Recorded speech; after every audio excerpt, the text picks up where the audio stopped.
Bonjour à tous et bienvenue au webinaire Kit de survie pour la didactique en ligne. Je me présente, je suis Catherine Matelot, consultante pédagogique FLE aux éditions Eli. La communication, aujourd'hui est devenue, surtout pour la communication en ligne, est devenue un aspect fondamental de nos contextes d'enseignement. Et aujourd'hui, j'aimerais vous transmettre un message positif, car aujourd'hui, nous avons heureusement la chance d'avoir à notre disposition des moyens technologiques et des ressources numériques infinies. Alors, rentrons dans le vif du sujet. La Covid-19 aujourd'hui, et bien évidemment, a bouleversé notre vie, et ceci donc dans le monde entier. Pendant quelques mois, donc suivant des périodes, suivant les pays, beaucoup d'entreprises ont été confrontées à une période de stagnation, et plusieurs secteurs donc ont dû modifier leur façon de fonctionner. L'éducation, bien évidemment, elle aussi a été touchée par la pandémie, et j'imagine donc que dans vos pays respectifs, on a également introduit un confinement ou encouragé à l'auto-isolement, et que les écoles sont passées donc presque totalement à l'enseignement en ligne. C'est le cas donc en Italie où je travaille. Pour l'instant, nous avons peu de données, mais disons que donc surtout sur les réelles conséquences de cette période dans le monde de l'enseignement. Mais selon une enquête auprès du corps enseignant en France, donc 40% des enseignants ont vécu cette période de façon difficile du point de vue professionnel, mais ils ont déclaré donc s'être adaptés durant le confinement. 60% d'entre eux, donc selon cette enquête, ont répondu donc que cette expérience a profondément, donc 60% ça fait vraiment beaucoup, a profondément modifié donc leur façon de voir leur activité professionnelle habituelle. Dans ce webinaire, je voudrais donc tirer un bilan des pratiques enseignantes pendant le confinement, voir quels enseignements tirer de cette expérience. Ensuite, essayer d'entrevoir les enjeux pour l'avenir et enfin, vous donner des outils et des ressources pour améliorer vos pratiques à distance en mode hybride ou en présentiel. Donc, voyons d'abord les nouveaux contextes d'enseignement à l'heure actuelle et voyons un petit peu, en ce qui concerne surtout l'enseignement à distance, quels sont les avantages et les inconvénients de cette pratique d'apprentissage. Alors, voyons d'abord les avantages. Les avantages, donc, plus de flexibilité, car les cours en ligne permettent de caser les horaires là où on le souhaite dans son emploi du temps. Surtout en ce qui concerne donc les personnes qui travaillent, cela leur permet donc de gérer leur temps et de suivre leur formation quand ils le désirent. Cela donc permet de décider à quel moment on est disponible et à quel moment on veut étudier. Cela n'est bien évidemment pas possible en présentiel, car le présentiel nécessite un horaire prédéfini et un endroit fixe. Les cours en ligne vous donnent donc le temps de vous gérer pour apprendre. Ceci, bien évidemment, quand il s'agit d'un public adulte.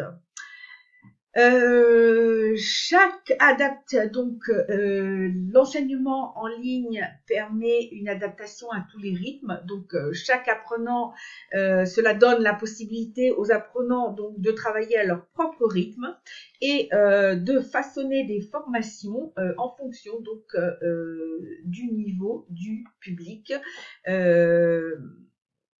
La formation en ligne, de ce point de vue-là, permet vraiment d'adapter plus facilement aux nécessités des apprenants le parcours d'apprentissage. Cela est plus pratique car l'enseignement à distance, contrairement à l'enseignement en présentiel, permet des formations en temps et lieu asynchrone. Nous reviendrons sur cet aspect plus tard. Donc les apprenants n'ont plus besoin de se déplacer, de se conformer à des horaires. On se forme donc où on veut et quand on veut. En fait, il suffit d'avoir une connexion Internet, un ordinateur, une tablette ou éventuellement un téléphone portable. L'e-learning, comme on l'appelle souvent, permet aussi un gain de temps formidable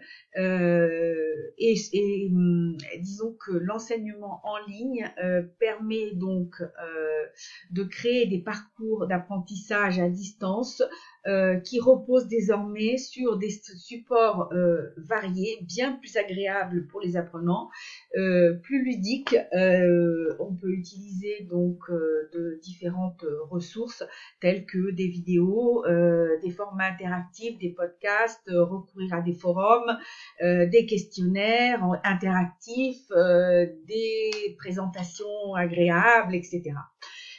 Il est aussi désormais aujourd'hui, il est aussi possible aujourd'hui, pour des personnes qui n'en avaient pas la possibilité auparavant, pour des questions de moyens, pour des questions de lieux de résidence ou d'autres raisons personnelles, il est possible pour beaucoup aujourd'hui de suivre leur formation, la formation de leurs rêves, car ils peuvent rester chez eux en s'inscrivant à des formations en ligne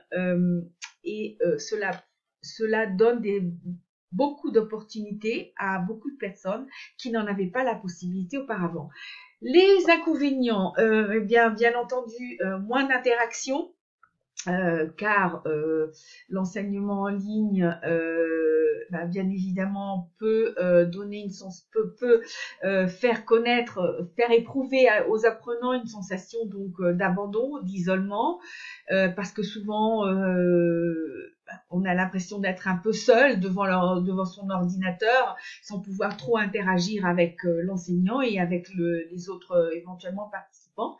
Mais en fait, grâce aux technologies aujourd'hui, il est possible donc pour les apprenants de s'engager plus activement avec des enseignants ou d'autres étudiants en utilisant des outils tels que la visioconférence, les médias sociaux et les forums de discussion.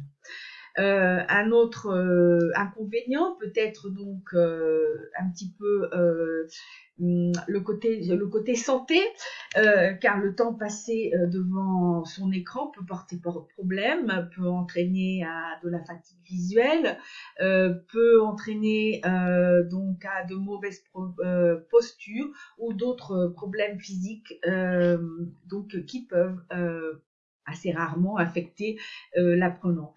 Un autre aspect négatif est bien évidemment que l'apprenant est moins engagé, donc ceci surtout on s'en aperçoit dans les publics plus jeunes.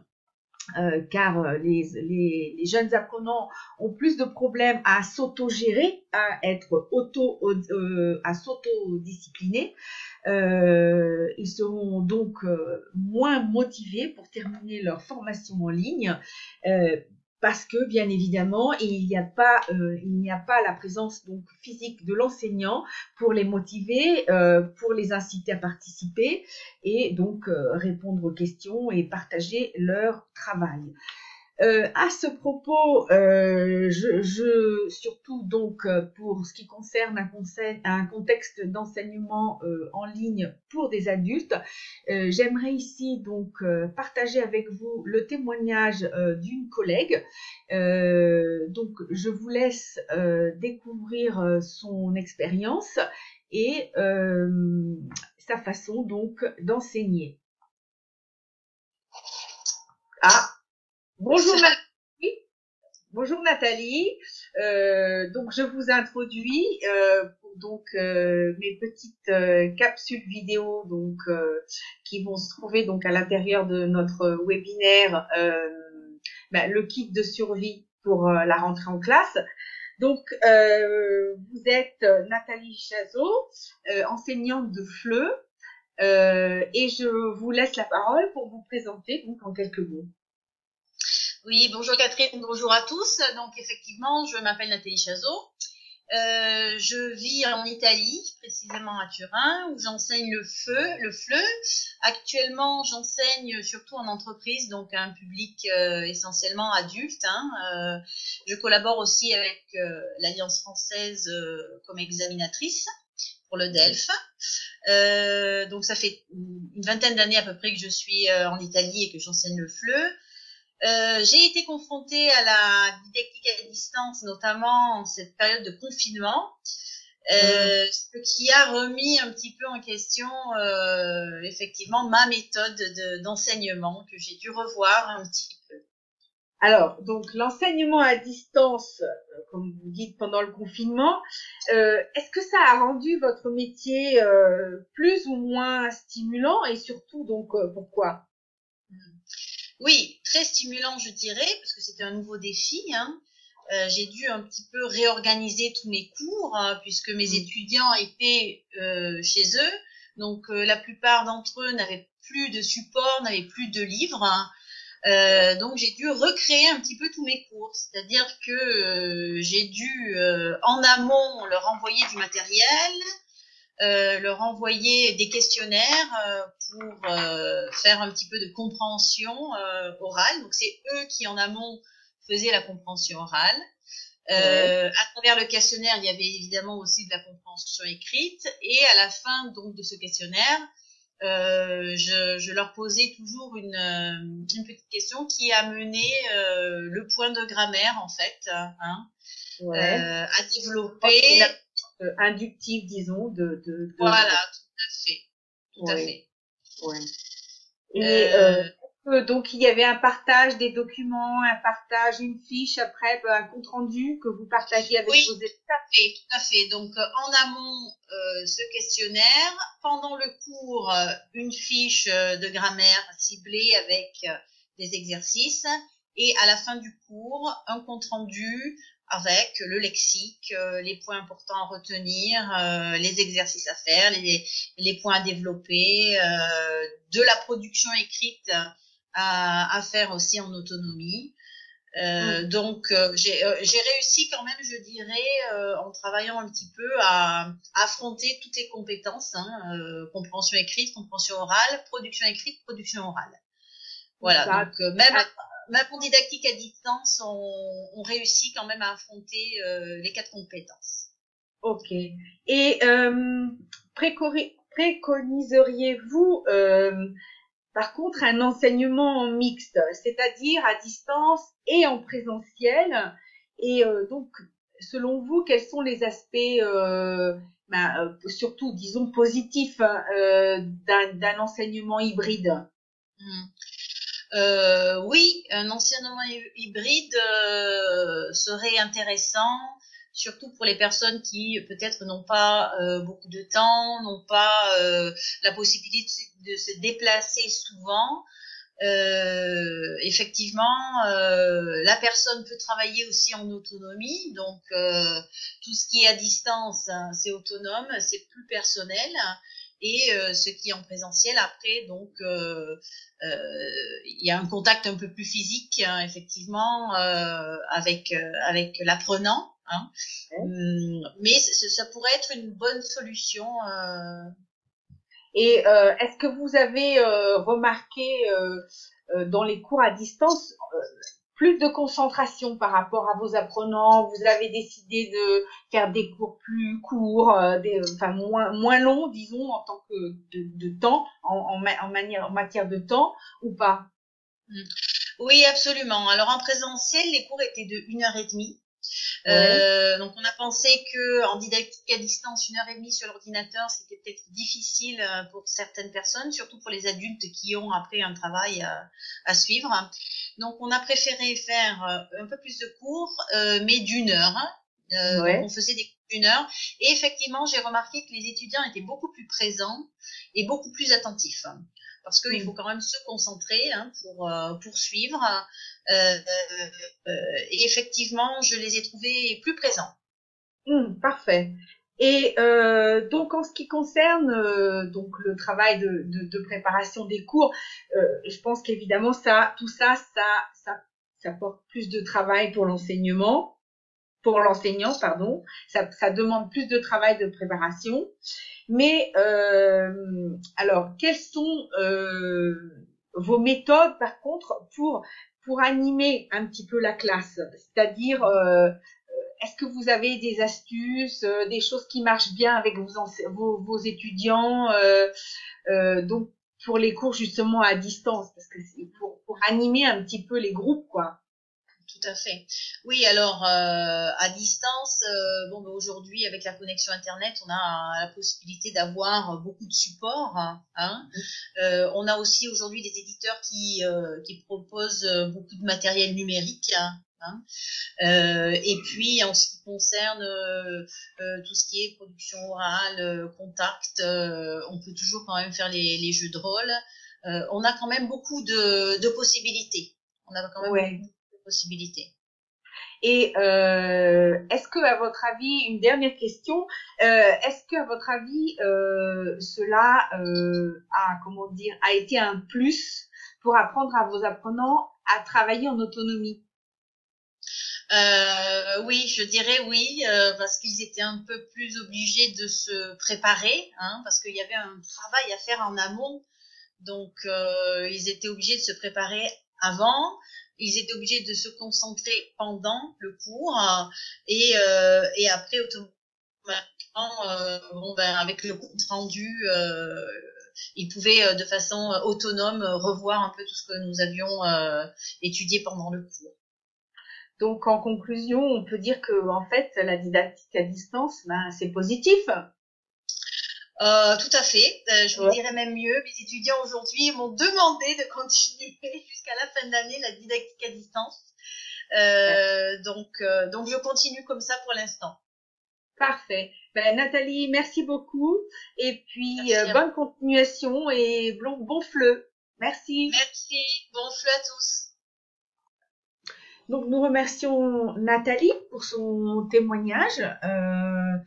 Nathalie qui enseigne surtout donc dans un contexte d'enseignement avec des adultes. Passons maintenant à l'émergence donc de l'apprentissage en ligne. Donc pour l'apprentissage en ligne, d'abord, il est important d'utiliser les bons outils. Car pour imiter les aspects sociaux d'une classe traditionnelle, il est préférable donc d'utiliser des outils tels que par exemple des tableaux de messagerie, des groupes Facebook. Cela donne l'impression aux élèves qui ne regardent pas seulement un babillard vide, mais qui parlent à des personnes réelles. Et bien sûr, cela ne remplace pas les pairs de classe. Et donc, comment encourager la collaboration entre pairs? Dans une classe traditionnelle, bien évidemment, les apprenants apprennent à apprendre les uns avec les autres, en travaillant en collaboration et en résoudant donc les problèmes ensemble. Ils sont d'habitude donc encouragés par l'enseignant à faire des travaux en collaboration. En ligne, donc ceci est plus difficile car il est difficile d'imiter donc la vie réelle dans une classe virtuelle. Mais un aspect positif donc de l'apprentissage en ligne, c'est que cela permet donc aux enseignants une rétroactivité précise et claire donc sur la façon dont l'apprenant interagit avec le matériel. Car souvent aujourd'hui les plateformes d'enseignement à distance que l'on utilise permettent donc de créer des classes virtuelles, de créer des groupes, à travers lesquels il est possible donc en cliquant simplement sur une icône donc de voir les devoirs qui ont été faits, de vérifier les progrès ou voir les difficultés qu'éprouve chacun de vos élèves. Cette combinaison de contenu personnalisé donc et de gestion des ressources permettra aux enseignants de diriger nos salles de classe vers l'avenir. Pour l'instant, il est bien évident que cela demande plus de travail et cela apporte plus de stress, car nous devons encore apprendre à tirer le mieux des nouvelles technologies et surtout apprendre à les exploiter au maximum de leur potentiel. Jusqu'à il y a très peu de temps, en fait, les enseignants n'avaient pas encore découvert tout le potentiel des manuels numériques.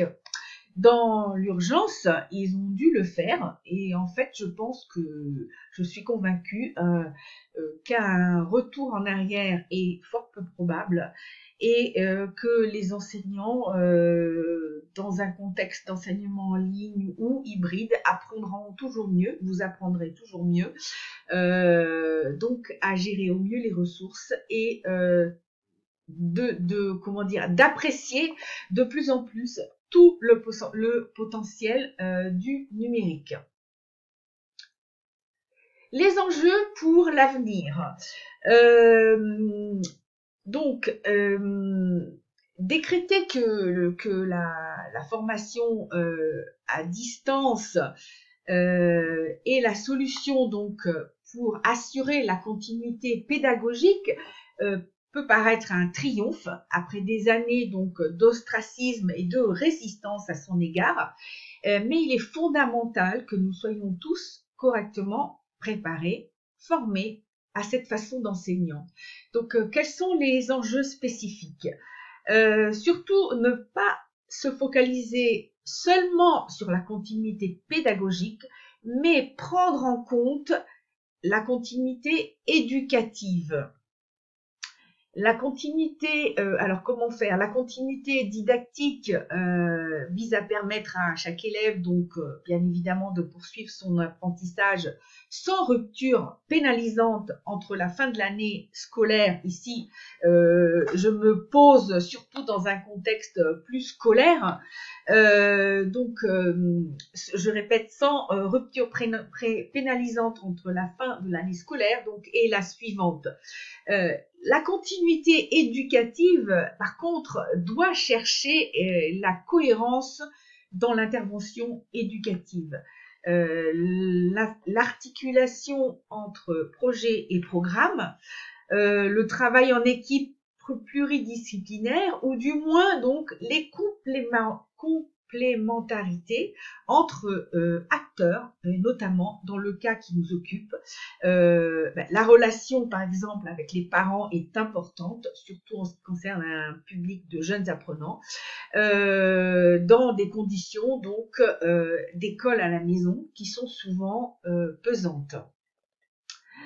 Donc cultiver, deuxième aspect, cultiver l'e-présence, donc la proximité autrement. Dans l'échange entre hors ligne et en ligne, l'empathie pour se connecter aux autres à distance est indispensable pour faire preuve de présence ou de coprésence. L'interpersonnel a un rôle à jouer plus fort et suscite donc l'utilisation des formes de participation active rendues possibles par toutes sortes de médias sociaux et d'applications. Se pose crucialement donc la question de l'interaction entre enseignants, apprenants et parents.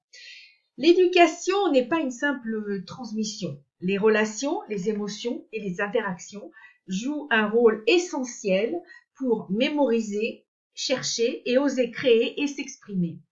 Faire montre donc de compassion et d'empathie à distance, c'est possible donc de plusieurs manières.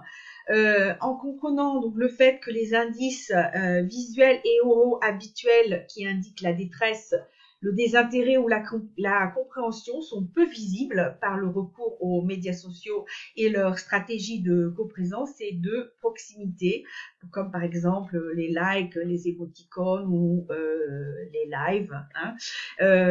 L'éducation, il faut quand même.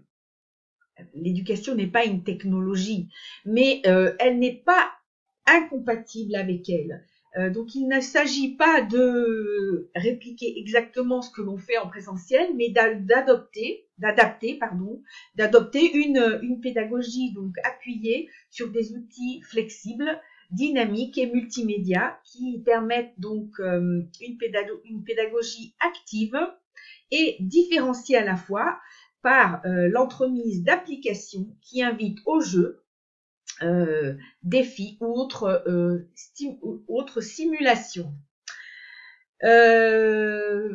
Donc, des outils comme Quizlet, alors je vous l'ai écrit ici en bas de la diapo, je vous ai écrit les noms des applications, des TIS que je vais citer ici. Donc, des outils comme Quizlet permettent de créer des activités ludiques pour l'apprentissage. Infogrames, par exemple, aide à créer des cartes interactives. Padlet suscite l'expression via des murs numériques. Bcast facilite des sondages et votes en ligne. Genially invite à créer des contenus animés et même des jeux sérieux. La situation actuelle nous amène à réfléchir donc et à penser, à trouver un équilibre donc entre interface humaine et interface numérique, afin que l'enseignement à distance et en présence deviennent des espaces conjoints et non disjoints. Aujourd'hui, il faut réaliser que beaucoup de nos cours en présence sont menés par défaut, par habitude, par routine, par héritage et prise de relais d'un collègue à un autre. Nous sommes souvent pressés par les programmes et en fait, c'est une forme d'inertie et de reproduction sur laquelle il faut s'interroger au regard donc de la pratique en ligne. En ligne, il faut donc aller à l'essentiel et utiliser la réflexivité dans le design donc des cours pour pouvoir éventuellement aussi penser de l'appliquer ensuite à des cours face à face. Les blogs peuvent être utiles, plus utiles que les mails, surtout si les étudiants sont invités à y contribuer. Cela est plus motivant. Laisser le temps aux conversations donc de se développer en asynchrone pour obtenir donc une réelle participation.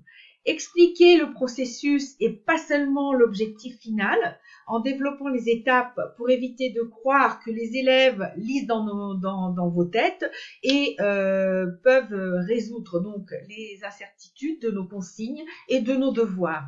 Ce qui donne donc une exigence de transparence mais aussi de progression cognitive où les étapes sont mises en place selon divers parcours. Dire le pourquoi et pas seulement le comment, faire apparaître le curriculum caché, les biais, les attentes implicites derrière le curriculum officiel, les consignes, les routines et les programmes. L'e-learning permet donc d'enseigner différemment, de varier ses pratiques, d'écouter autrement, avec une attention donc différente à l'autre. Il ne sonne pas le glas de l'éducation, mais annonce plutôt une augmentation de l'intelligence collective et l'e-learning peut être conçu comme un moyen abordable et équitable de la transmission du savoir. Je voudrais maintenant partager avec vous une interview qui a été enregistrée en septembre sur la dictique à distance dans un contexte donc scolaire avec des jeunes et grands adolescents. Bonjour Maria Luigia, comment allez-vous? Très bien Catherine, et vous? Bien, merci. Alors, je vous présente, vous êtes Maria Luigia Bizzarri, enseignante de FLE dans un contexte scolaire en Italie. Vous enseignez depuis de nombreuses années et vous enseignez surtout à des adolescents, disons de 14 à 18, 19 ans. Voilà. Des grands adolescents, presque des adultes, disons. Alors, je vous laisse la parole pour vous présenter et nous dire un petit peu, nous raconter un petit peu votre expérience professionnelle, votre formation. Eh bien, alors bonjour à tout le monde, bienvenue. Et donc, je suis Maria Luigia Bizzarri et j'enseigne depuis 30 ans. Donc, ça fait vraiment beaucoup. J'ai commencé dans un lycée classique qui après est devenu un lycée linguistique. Et en plus, je suis responsable régionale d'un projet qui s'appelle eTwinning, qui fait partie d'Erasmus. Et effectivement, c'est une plateforme qui réunit 800 000 professeurs de toute l'Europe et même outre l'Europe, et qui effectivement permet de réaliser des projets Erasmus. Et moi, je viens de gagner un projet qui nous amènera jusqu'à la Polynésie française. Donc, vous avez de la chance. Oui, vraiment, c'est un honneur, même en Belgique, en France et en Finlande. Mais on espère effectivement que ce sera possible. Sinon, on travaillera en DAD, comme on dit, en didactique à distance, et on fera des projets par Internet. Et puis, j'enseigne aussi à l'université. Je vais commencer mes cours à des maîtres qui veulent enseigner le français, et donc c'est déjà quelque chose d'intéressant. Et dans mon lycée, c'est une section ESABAC, c'est-à-dire un lycée où il y a les doubles diplômes, les diplômes italiens, mais aussi le baccalauréat français. Et donc c'est vraiment très intéressant, et les élèves sont motivés et impliqués. Et bien. Et donc votre expérience ces derniers temps, comme beaucoup d'entre nous, beaucoup de nos collègues, vous ont amené donc à devoir enseigner à distance et donc vous habituer en fait à une autre façon d'enseigner. Donc l'enseignement à distance, donc pendant le confinement, mais aussi après. Alors j'aimerais savoir si en fait ça a rendu votre métier plus stimulant. Si donc, quels en sont les aspects positifs et surtout pourquoi? Alors, avant tout, oui, au début, on était obligé à faire cet enseignement à distance parce que on était vraiment dans une situation d'incertitude, de peur. Mais l'Italie, justement, a commencé immédiatement, et déjà le 5-6 mars, nous étions en modalité DAD, comme on l'appelle, donc didactique à distance. Oui. Et le début a été un peu dur parce que effectivement, pour nous c'était un peu nouveau complètement la leçon. Mais après, on s'est habitué, et les élèves ont apprécié justement cette vie effectivement qui continuait, même si dans un écran, derrière un écran, mais on avait la possibilité d'être tous ensemble, de se voir tous ensemble comme un groupe classe, et on a trouvé immédiatement des aspects positifs parce que justement les élèves continuaient à vivre leur vie scolaire et les camarades de classe. Vous me disiez que vous aviez recueilli le témoignage de vos élèves aujourd'hui, qui vous ont raconté que donc tout ça avait été positif. Oui, bien sûr. En effet, j'ai demandé, puisque j'ai parlé de cette interview que je devais faire, et ils m'ont dit qu'effectivement, ils ont trouvé des aspects positifs dans la DAD parce que ils s'y trouvaient impliqués, ils se trouvaient aussi protagonistes des leçons, puisqu'ils travaillaient, se préparaient, et les jours suivants, et ils faisaient une sorte de leçon comme pour les classes inversées, comme on les appelle. Donc on donnait des thèmes à approfondir, et puis les élèves justement présentaient leurs travaux de façon toujours plus professionnelle, on peut dire, à la fin de l'année. Ouais, donc ils ont vraiment, au lieu de subir l'enseignement, disons comme ça, ils se sont sentis vraiment au centre de leur parcours d'apprentissage et vraiment comme acteurs de leur apprentissage. Et vous me disiez donc qu'ils ont vraiment apprécié cet aspect de la didactique à distance. Oui, bien sûr, parce qu'ils se sentaient protagonistes. C'est là, disons, surtout à un niveau d'âge un peu plus élevé, parce que effectivement, ils sont plus responsables, mais je dois dire, et j'ai remarqué, qu'effectivement, cela a été très utile parce que je le trouve mûri par cette expérience, parce qu'ils ont apprécié, ils ont commencé à travailler de façon responsable, et donc je trouve des aspects, des côtés positifs. Oui, bien sûr. Et donc, dans un contexte mixte, disons, de didactique à distance, mais aussi de présentiel, mais surtout à distance, ce qui m'intéresserait aussi d'apporter comme témoignage aux enseignants qui nous écoutent, c'est de savoir comment vous avez impliqué les élèves pour travailler, donc pour qu'ils s'exercent sur les 4 compétences.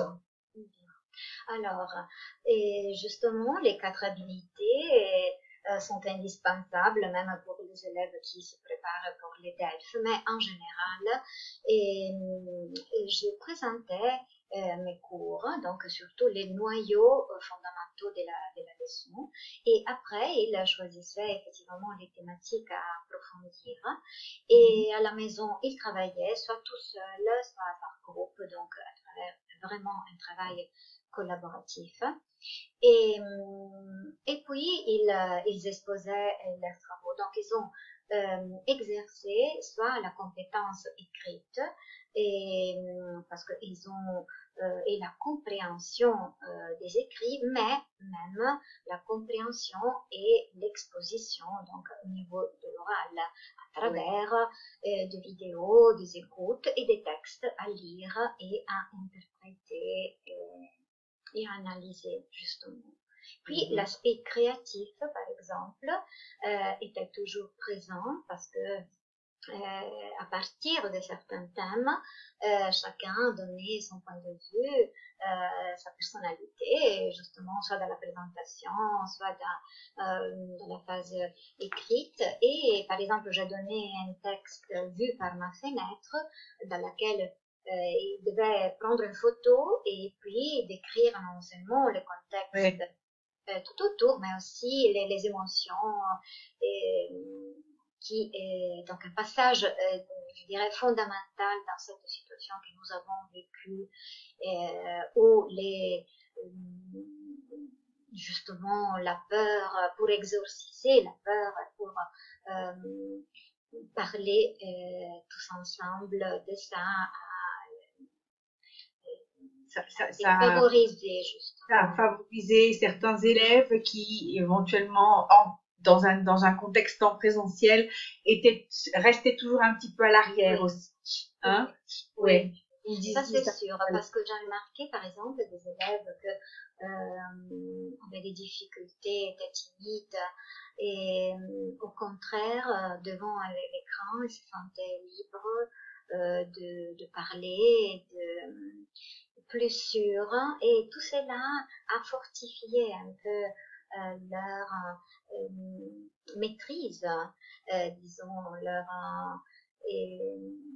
connaissance d'eux-mêmes et de leurs capacités, parce que effectivement, quand on s'exerce, quand on travaille, quand on vit tous ensemble, tout cela est positif pour toute la classe, on devient conscient.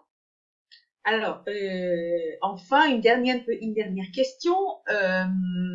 Alors, en ce qui concerne les supports, est-ce que donc la didactique à distance ou la didactique hybride vous a amené à utiliser de nouveaux supports, de nouvelles ressources par rapport à ce que vous faisiez donc dans le passé?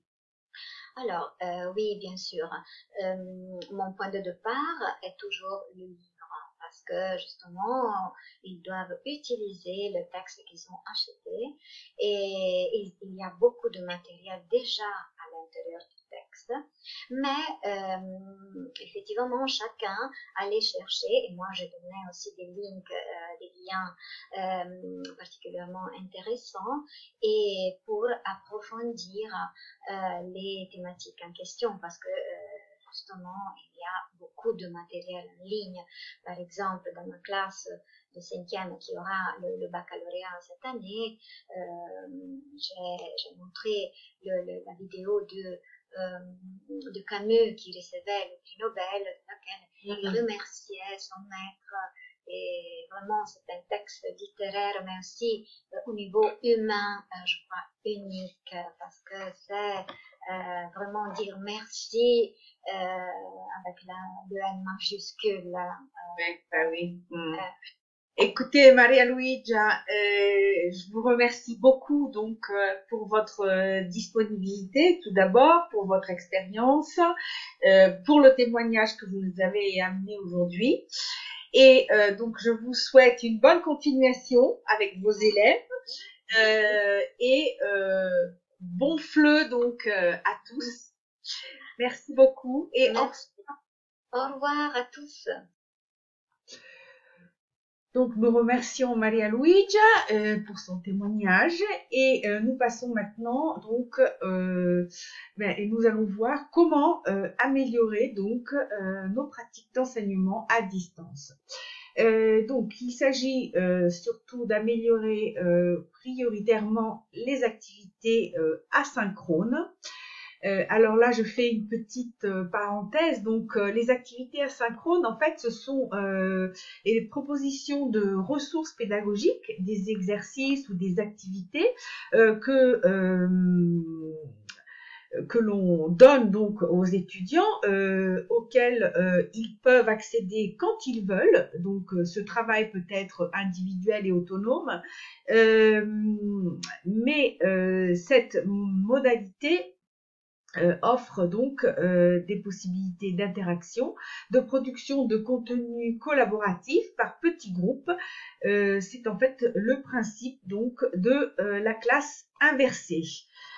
Aussi, disons, on peut aussi, disons, dans ce contexte, utiliser donc la pratique de la classe inversée.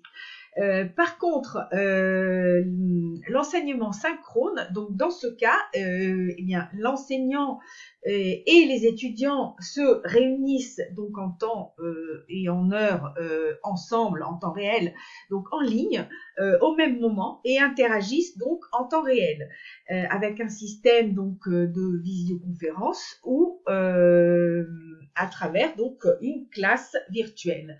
Cette modalité garde donc les codes du présentiel tout en utilisant donc les atouts du numérique pour dynamiser donc la formation. Alors, je disais comment améliorer l'enseignement à distance. Eh bien, améliorer, donc il faut améliorer, comme nous l'avons vu, donc les interactions entre les élèves, améliorer l'engagement cognitif des élèves dans les activités et améliorer donc les interactions élèves-enseignants. Passons maintenant à la complémentarité distance-présence dans l'enseignement ordinaire. Avec les plus jeunes, donc les apprenants en âge du primaire ou du collège, le travail à distance, les devoirs à la maison, les activités, disons, en autonomie à la maison n'améliorent généralement pas l'apprentissage. À partir du lycée, avec un public de grands adolescents ou adultes, en fait, c'est le contraire. Donc, le travail à distance améliore l'apprentissage. Cela confirme donc les résultats qui montrent l'importance de la maîtrise des stratégies d'apprentissage. Il est important donc en complémentarité dans un contexte à distance, de proposer des ressources complémentaires car elles sont très appréciées des étudiants. Ces ressources donc peuvent renforcer la compréhension des concepts difficiles du cours, remobiliser les connaissances préalables nécessaires, renforcer l'autonomie des étudiants dans leur apprentissage, augmenter l'intérêt et la motivation pour la matière. En cas d'enseignement hybride, elles deviennent donc le cœur du cours et l'enseignant peut se consacrer à l'accompagnement donc de ces ressources à distance ou en présence. Ces ressources doivent intégrer un scénario donc pédagogique pour avoir du sens, car toute activité pour les apprenants est acceptée si elle a un sens, si elle fait partie donc d'un parcours d'apprentissage pédagogique, et ces ressources donc doivent être accompagnées de consignes d'exploitation.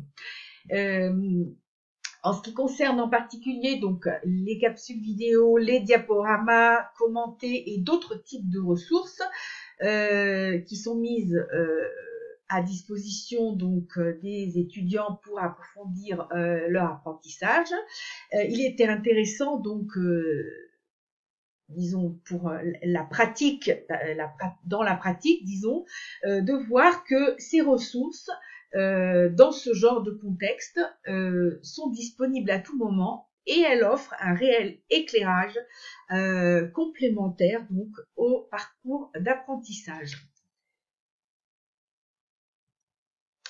En fait, ici j'ai créé un petit schéma donc pour donc vous expliquer, vous faire comprendre qu'en fait il est important de trouver un équilibre entre donc le travail en présentiel et le travail en autonomie selon donc l'âge et surtout le niveau des apprenants. Donc plus les apprenants seront, disons, à des niveaux supérieurs et surtout plus matures, plus il sera possible de faire travailler en autonomie.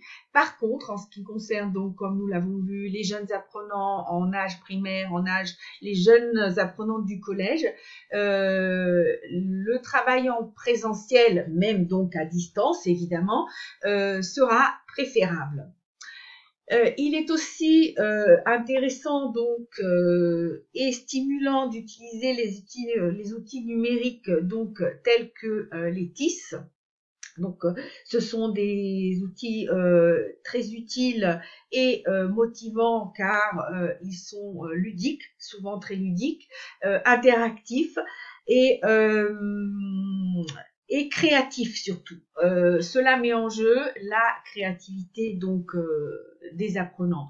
Par exemple, avec Kogol, c'est une application. Donc je précise que ce sont toutes des applications, des TIS donc que l'on trouve sur Internet, gratuits en français. Donc il y a toujours la possibilité d'utiliser donc le FLE pour utiliser ces applications. Alors Kogol est une appli donc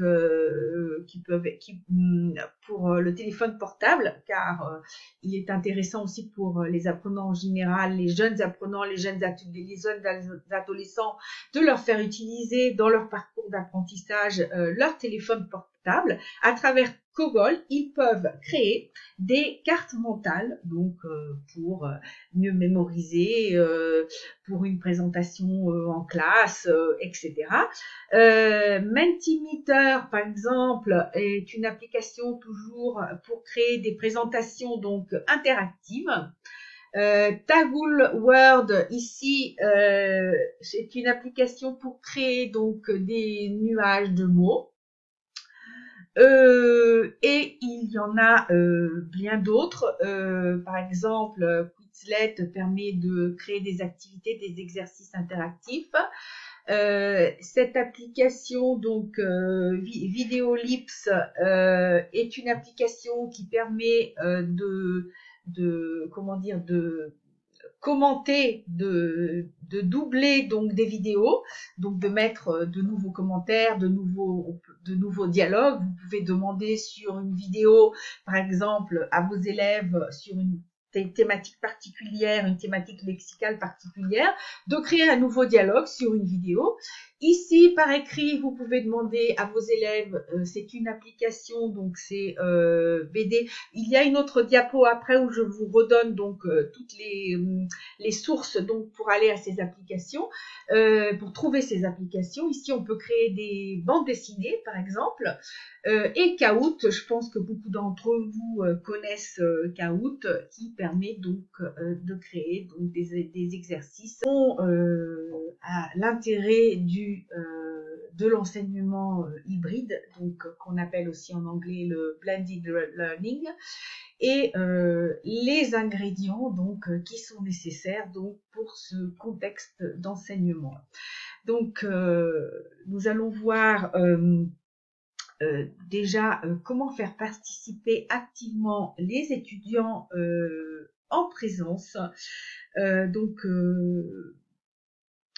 c'est une pratique, donc les étudiants en présence, et comment faire participer les étudiants à distance. Donc le blended learning est une pratique de plus en plus populaire en enseignement supérieur comme en entreprise. Dans ce contexte, donc les formateurs se posent de nombreuses questions, surtout aujourd'hui, donc de plus en plus, disons, comment hybrider son cours, que proposer à distance, quels outils mobiliser pour favoriser la réussite. Alors d'abord, faire participer activement les apprenants en présence, que ce soit donc individuellement, en réalisant par exemple un exposé, une démonstration, ou en amenant les apprenants à voter, par exemple avec des outils comme, il y en a beaucoup, hein, je vous en cite deux, Woodcap ou Plickers. Vous retrouverez les noms et les liens sur une diapo à la fin de cette présentation, ou en groupe, par du travail donc faire participer les apprenants aussi en groupe, par du travail collaboratif, par exemple en organisant donc un débat ou tout simplement une étude de cas, disons, pour une présentation au public classe. Comment faire participer par contre les apprenants à distance? Eh bien, par le biais d'activités similaires au présentiel ou prenant appui sur des modalités propres à la distance, donc lecture de dossiers, rencontres d'experts ou activités donc sur le terrain, etc. Ici, j'aimerais donc introduire un aspect donc très intéressant de la didactique à distance, donc en partageant avec vous le témoignage d'une collègue, disons, qui est une experte donc de l'enseignement de la phonologie, la prononciation du FLE. Et j'ai voulu amener ce témoignage car en fait l'enseignement à distance, surtout en ce moment, est en fait un contexte parfait pour pour la thématique justement de l'enseignement de la prononciation, car il est bien évident qu'en ce moment, en présentiel, il est très difficile d'enseigner avec un masque, bien évidemment. Car dans l'enseignement de la prononciation du FLE, comme d'autres langues, il est absolument important de pouvoir voir le visage et de pouvoir voir les mouvements donc de la bouche et de la mâchoire. Donc, passons à... je vous laisse découvrir. Bonjour à toutes et à tous, je m'appelle Magali Bourreux, je suis professeure de français langue étrangère et formatrice de formateurs en didactique de l'oral et phonétique corrective à Padoue, en Italie, mais aussi depuis cette année en ligne. A priori, on pense que la prononciation est difficile à faire étudier en classe et que c'est pire quand on est en ligne. Or, Je peux vous assurer que non. Après un semestre passé à enseigner le FLE en ligne à un peu tous les niveaux et un été passé à former des enseignants et des formateurs à la pratique de la phonétique corrective, j'en ai conclu que le travail en ligne et l'exploitation des technologies ont de nombreux avantages, tant pour la motivation que pour l'entraînement, autant en classe qu'en dehors de la classe pour le suivi formatif.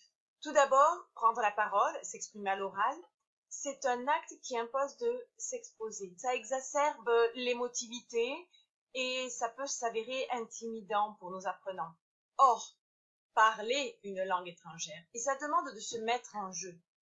Alors, avec les cours en ligne, les apprenants ont la possibilité d'éteindre leur micro et de visualiser l'enseignant en grand format. Ça, ce sont 2 points fondamentaux. Ces options-là sont indispensables. Si l'on invite nos apprenants à en profiter pour s'entraîner à haute voix, ils peuvent répéter nos modèles et ils peuvent répondre à nos questions même s'ils ne sont pas interrogés directement.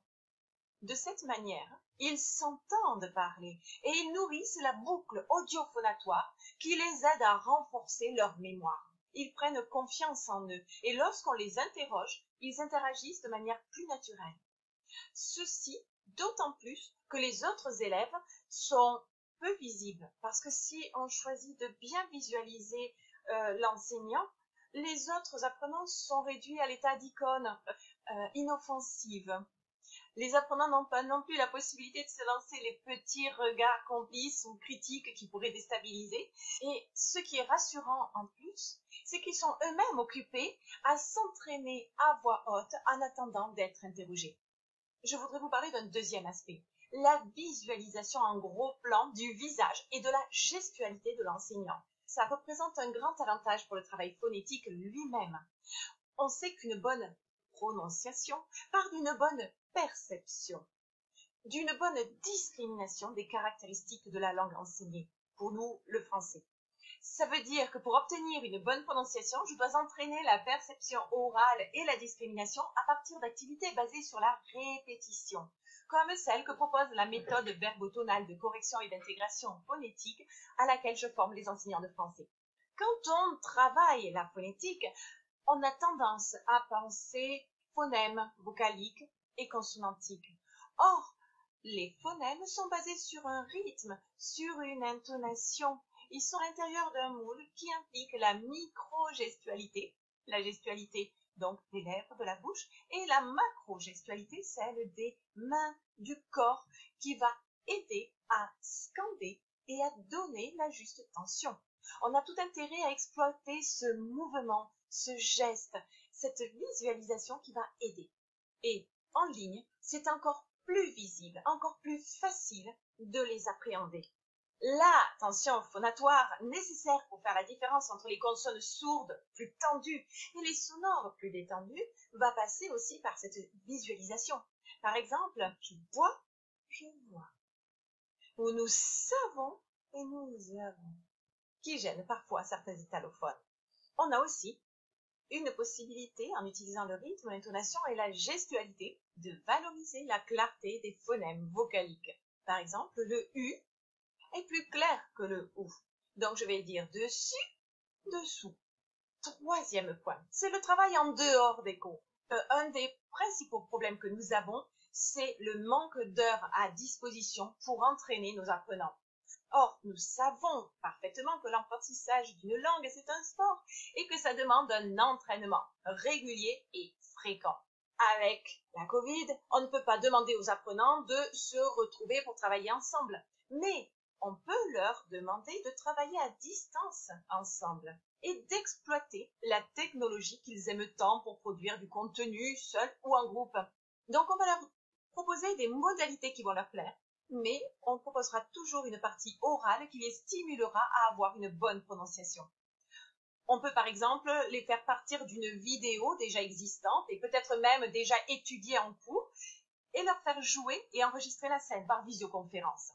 On peut leur demander de réaliser un reportage, un journal télé sur une discipline non linguistique étudiée en cours qui aura donné lieu à un écrit que vous aurez corrigé de manière à ce qu'ils s'entraînent à partir d'un document syntaxiquement, lexicalement correct. On peut ainsi décider d'enregistrer l'audio d'un document afin qu'ils aient une base pour s'entraîner. Ensuite, on leur demande de l'apprendre correctement pour le réciter avec un accent correct, ou bien de le lire. Dans le premier cas, ils devront bien entraîner leur perception auditive globale, leur mémorisation, et s'exprimer en restituant les intonations, les intentions par le rythme et l'intonation. Dans le cas de la lecture, eh bien, ils devront parvenir à résister à la tentation des habitudes de décodage orthographique de leur langue maternelle pour reconstruire celle du français. Il existe de nombreuses activités pour stimuler et améliorer la prononciation, mais l'essentiel est de travailler dans un climat de confiance et de bienveillance qui stimule l'envie et le plaisir d'apprendre. Alors, on sait que la prononciation est le fruit de dynamiques cognitives affectives complexes qui font que chacun progresse à son rythme indépendamment de ses compétences linguistiques. Donc, si on doit évaluer les productions orales, je vous conseille de faire en sorte que la prononciation soit considérée comme un bonus. Si on donne 1 ou 2 points en plus pour la qualité de la prononciation sur la base de l'effort fourni ou de la progression observée, on s'aperçoit que les apprenants sont encore plus motivés pour l'activité suivante et qu'ils s'entraînent bien volontiers pour offrir le meilleur, ce qui les fait véritablement progresser à plus long terme. Pour vous aider, je vous propose un bon nombre de vidéos sur mon canal YouTube Bien prononcer le français pour que vous puissiez travailler la prononciation en classe et que vos apprenants puissent s'entraîner en toute autonomie. Vous y trouvez des vidéos tutoriels, des vidéos d'entraînement, des vidéos de défis et dans les commentaires, vous trouvez des pistes pédagogiques pour leur exploitation. N'hésitez pas à les commenter et à me contacter, je serai ravie de pouvoir vous aider. Eh bien, je remercie bien évidemment Magali pour son témoignage et surtout son dynamisme. Voilà. Passons maintenant donc à l'intérêt du blended learning et les ingrédients nécessaires donc pour un enseignement hybride efficace.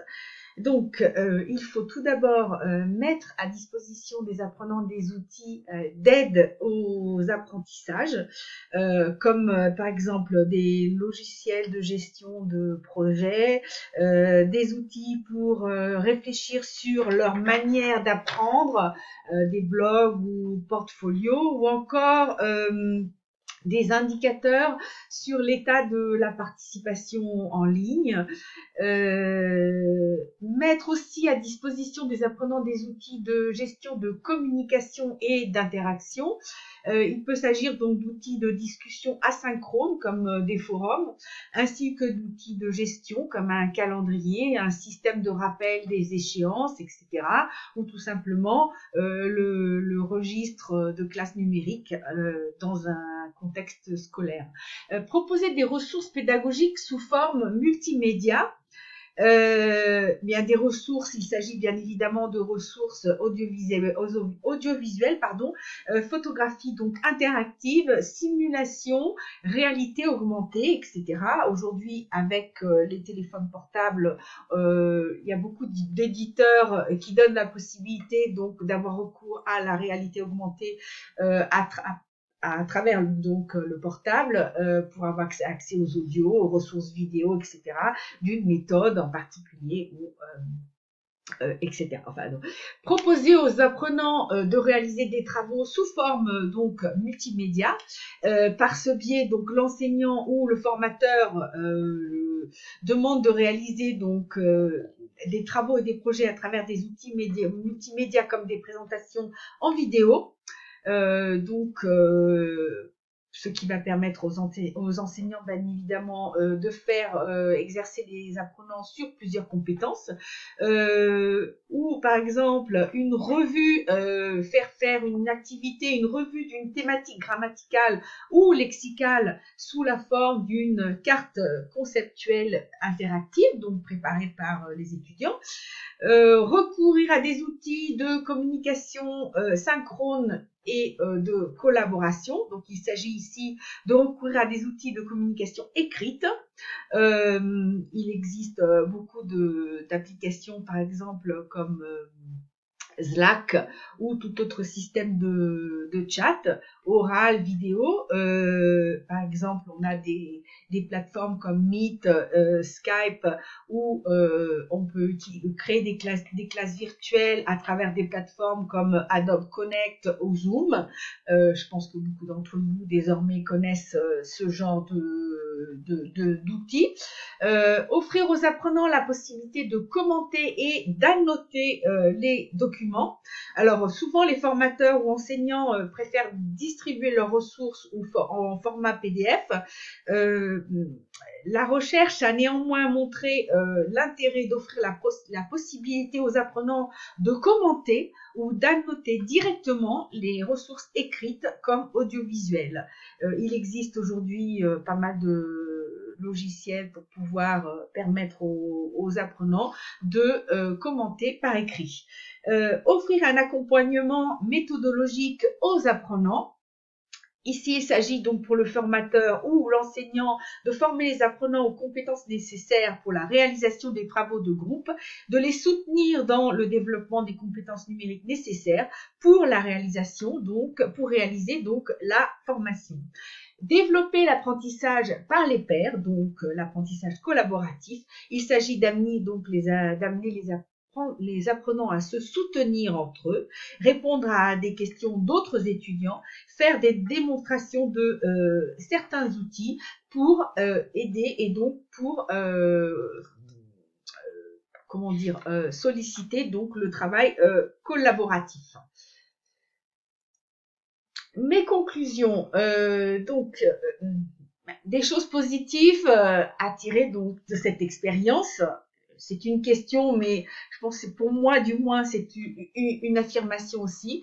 Je dirais, restez calme et vive la technologie, vive les outils numériques. Ce sera moins pire la prochaine fois, ça va toujours s'améliorer.